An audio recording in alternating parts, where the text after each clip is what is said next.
I used to believe time was patient. That it waited. That it understood hesitation. That it would slow down until I was ready. That belief shaped every decision I made. I told myself I didn't need to rush. That there was no deadline for becoming who I wanted to be. That life would give me a signal when it was time to move. So I waited. Not idly, responsibly. I did what made sense. What felt safe. What everyone around me considered reasonable. And because nothing went wrong immediately, I assumed nothing ever would. From the outside, my life looked calm. Predictable. Under control. From the inside, it felt unfinished, like a sentence I kept postponing the end of. I lived with the quiet assumption that the important parts of my life were still ahead of me. That this, whatever this was just the waiting room. I told myself I'd take risks later. Speak honestly later. Change direction later. Later felt generous. Later felt endless. I didn't realize later was shrinking. The days were full, but hollow. Busy, but strangely weightless. Weeks passed without friction. Months passed without milestones that belonged to me. Nothing hurt enough to force change. That was the problem. I confused the absence of pain with the presence of meaning. I remember the moment I first noticed something was off. I was sitting in a familiar place, doing something I had done 100 times before. When it hit me, I couldn't remember why I was doing it. Not in a dramatic, existential way. Just a blank. The reason had faded, but the habit remained. I brushed the feeling away. Everyone gets bored sometimes. Everyone questions things. That's what I told myself. But the questions didn't leave. They changed shape. They became quieter. More precise. What are you waiting for? Who told you that you have time? What happens if you never feel ready? Those questions unsettled me because they didn't accuse. They observed. I started noticing how often I postponed my own life. I postponed difficult conversations because I didn't want tension. I postponed decisions because I didn't want regret. I postponed honesty because I didn't want consequences. Each delay felt harmless. After all, I wasn't saying no. I was saying not yet. But not yet became my default answer to myself. I watched people around me make choices, imperfect ones, risky ones, and felt a strange mix of admiration and distance. They seemed reckless to me. Impatient. I told myself I was wiser. More measured. But if I was honest, I wasn't choosing carefully. I wasn't choosing at all. I was preserving optionality. And optionality feels intelligent until you realize it's just fear with better language. I lived as if committing to anything would permanently close other doors. So I kept them all half open. What I didn't realize was that doors don't stay open forever. Some close quietly. Others disappear. Time didn't warn me. It didn't tap me on the shoulder or raise its voice. It simply kept moving, indifferent to my readiness. The signs were subtle at first. Moments that should have felt exciting but didn't. Opportunities that felt oddly late. Conversations where I realized I had nothing new to say about myself. I started feeling a strange grief, not for something I lost, but for something I hadn't lived yet. A grief without a memory. That's when the thought appeared, sharp and unwelcome. What if you've been waiting for a life that's already passing? That question terrified me. Because I didn't have an answer. I had built my entire sense of security on the idea that I had time. Time to decide. Time to fail. Time to change my mind. Time to begin. And suddenly, for the first time, I wondered if that belief was the most dangerous one I'd ever held. I didn't feel panic. I felt urgency, the quiet kind. The kind that doesn't scream, but doesn't let you sleep either. I realized something that night. I hadn't wasted my life by making bad choices. I had wasted it by delaying real ones. And I had no idea how much time that delay had already cost me. After that realization, time stopped feeling abstract. It became personal. Every hour felt accounted for. Every delay felt louder.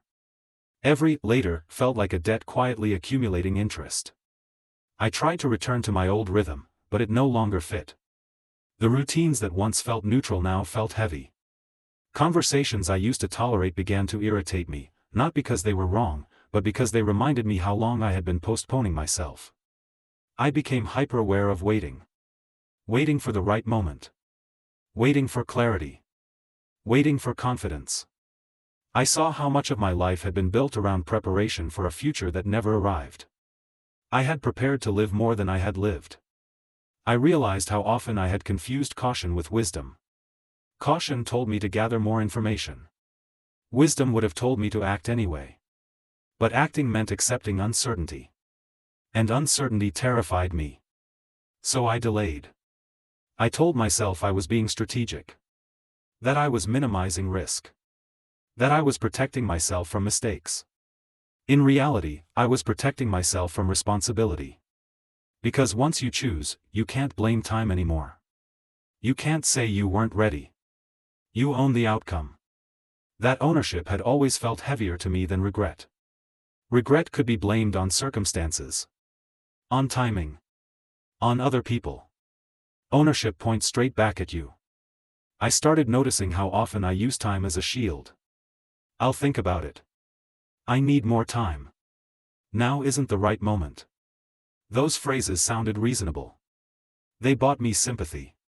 But they also bought me distance from my own life. The internal pressure kept growing. Not as anxiety, as clarity. I saw how my identity had quietly fused with waiting. I was the careful one. The thoughtful one. The one who doesn't rush. People trusted me because I rarely surprised them. But I had stopped surprising myself too. I remembered moments in my past when I had acted without certainty. Times when I didn't know how things would turn out, and did them anyway. Those moments hadn't ruined me. They had shaped me. Some ended badly. Some beautifully. But all of them were alive.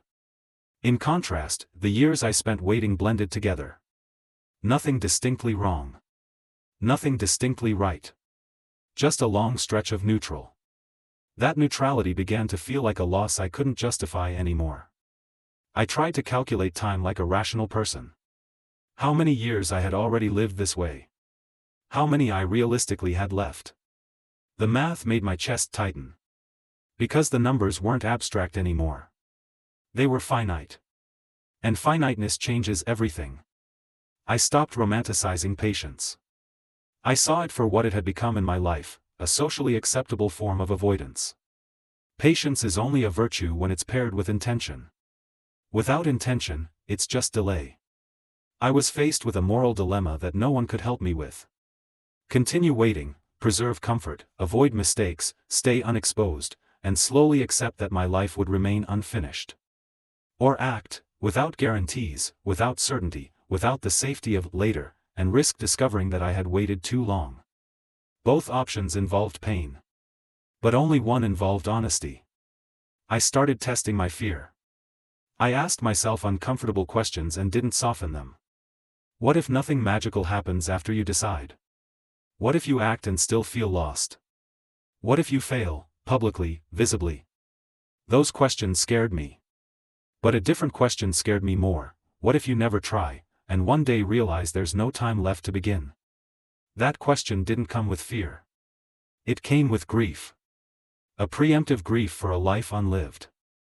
I began making small decisions quickly, deliberately. Not reckless ones. Just unprotected ones. I said yes to things I would have postponed. I said no to things I would have endured.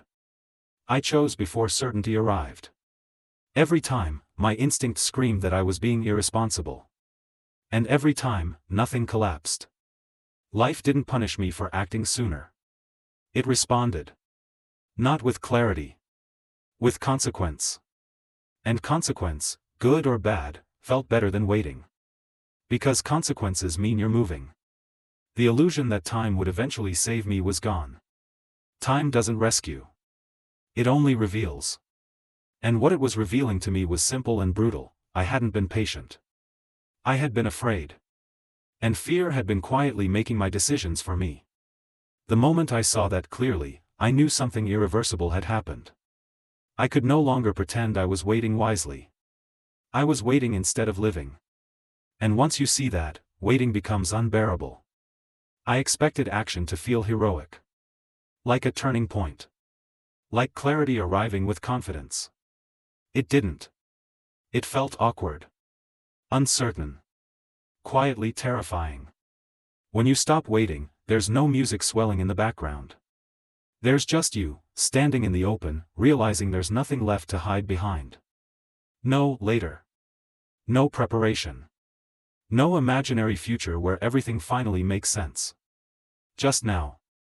The first thing I noticed was grief. Not dramatic grief, not the kind that makes you cry in public. A heavier kind. Grief for all the versions of myself that never happened. For the conversations I postponed until they became impossible. For the risks I delayed until they stopped being available. I had told myself waiting kept options open. What it really did was let time decide for me. Time doesn't choose what's best. It chooses what remains. And too much had already disappeared. I had to accept something painful. Even if I started living honestly now, I couldn't reclaim everything I had delayed. Some moments don't wait. Some chances don't return. Some versions of you expire quietly. That truth almost stopped me again. Because regret has a way of convincing you that it's already too late. That's its most dangerous trick. But then I realized something unexpected. Waiting hadn't protected me from regret. It had created it. The regret I feared from acting was hypothetical. The regret I was already carrying was real. That changed everything.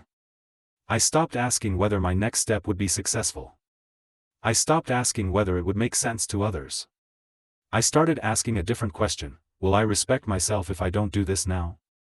That question cut through fear without trying to calm it. Some days, the answer was uncomfortable. Some days, it was painful.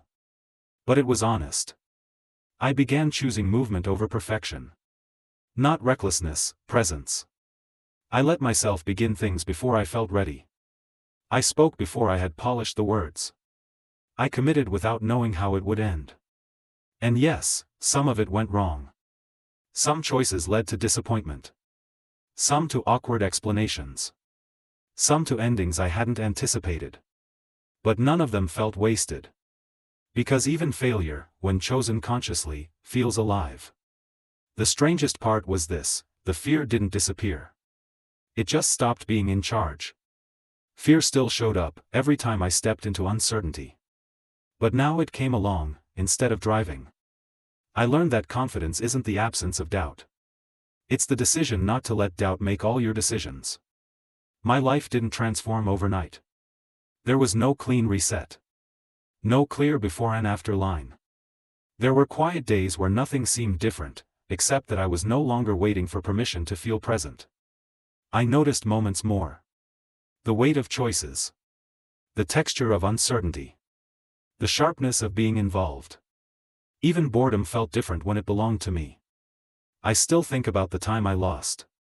About how many years I treated life like a draft I would revise later. That grief doesn't vanish.